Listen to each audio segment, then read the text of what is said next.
ओम शांति। हम मनन कर रहे हैं 1969 की अव्यक्त वाणियों का, जिसमें आज हम 13 नवंबर 1969 की वाणी सुनेंगे, जिसका मुख्य हेडिंग है बाप दादा की उम्मीदें। बाप दादा की उम्मीदें। अशरीरी होकर फिर शरीर में आने का अभ्यास पक्का होता जाता है। जैसे बाप दादा अशरीरी से शरीर में आते हैं, वैसे ही तुम सभी बच्चों को भी अशरीरी होकर के शरीर में आना है। अव्यक्त स्थिति में स्थित होकर फिर व्यक्त में आना है। ऐसा अभ्यास दिन प्रतिदिन बढ़ाते चलते हो। बाप दादा जब आते हैं तो किससे मिलने आते हैं? आत्माओं से। आत्माएं कौन सी? जो सारे विश्व में श्रेष्ठ आत्माएं हैं। उन श्रेष्ठ आत्माओं से बाप दादा का मिलन होता है। इतना नशा रहता है। हम ही सारे विश्व में श्रेष्ठ आत्माएं हैं। श्रेष्ठ आत्माओं को ही सर्वशक्तिमान के मिलन का सौभाग्य प्राप्त होता है। तो बाप दादा भ्रकुटी के बीच में चमकते हुए सितारे को ही देखते हैं। तुम सितारों को किस किस नाम से बुलाया जाता है? एक तो लक्की सितारे भी हों और नैनो के सितारे भी। और कौन से सितारे हों? जो कार्य अब बच्चों का रहा हुआ है, उस नाम के सितारे को भूल गए हो। जो मेहनत का कार्य है वह भूल गए हो। याद करो अपने कर्तव्य को। बाप दादा की उम्मीदों के सितारे, वही कार्य अब रहा हुआ है। बाप दादा जो उम्मीदें बच्चों से रखते हैं, वह कार्य पूरा किया है। बाप दादा एक एक सितारे में यही उम्मीद रखते हैं कि एक एक अनेकों को परिचय देकर लायक बनाएं। एक से ही अनेक बनने हैं। यह चेक करो कि क्या हम ऐसे बने हैं? अनेकों को बनाया है, उसमें भी क्वांटिटी तो बन रहे हैं, क्वालिटी बनाना है।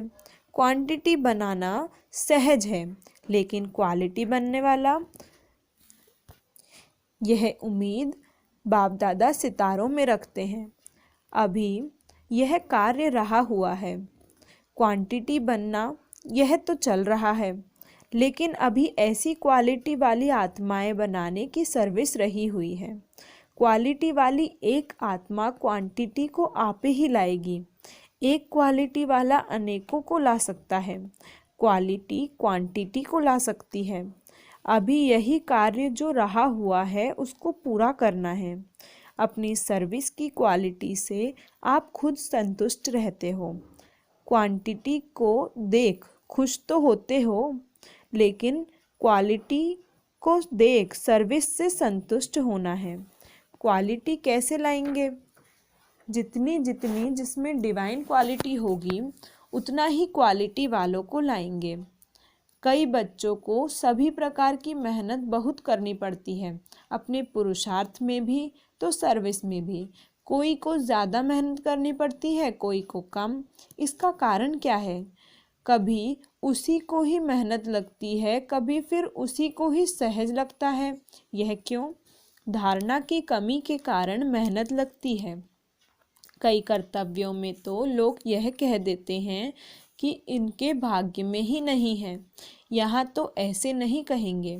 किस विशेष कमी के कारण मेहनत लगती है? श्रीमत पर चलना है, फिर भी क्यों नहीं चल पाते?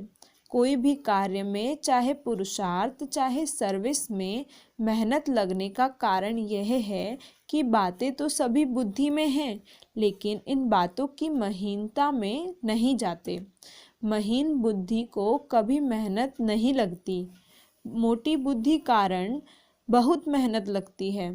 श्रीमत पर चलने के लिए भी महीन बुद्धि चाहिए। महीनता में जाने का अभ्यास करना है। दूसरे शब्दों में यह कहेंगे कि जो सुना है वह करना है, अर्थात उसकी महीनता में जाना है। जैसे दही को बिलोकर महीन करते हैं, तब उसमें मक्खन निकलता है। तो यह भी महीनता में जाने की बात है। महीनता की कमी के कारण मेहनत होती है।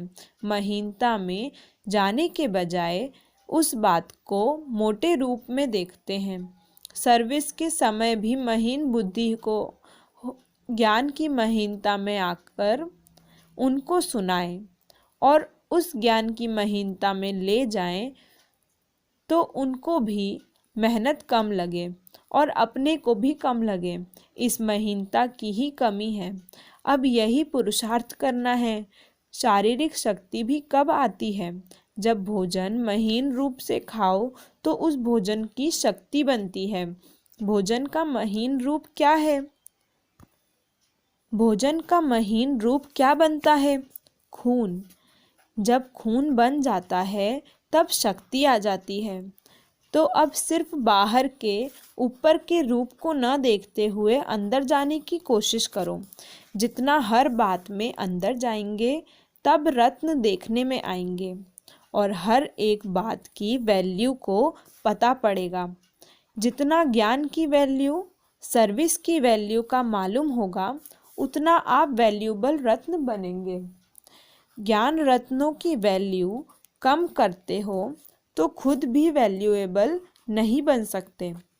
एक एक रत्न की वैल्यू को परखने की कोशिश करो।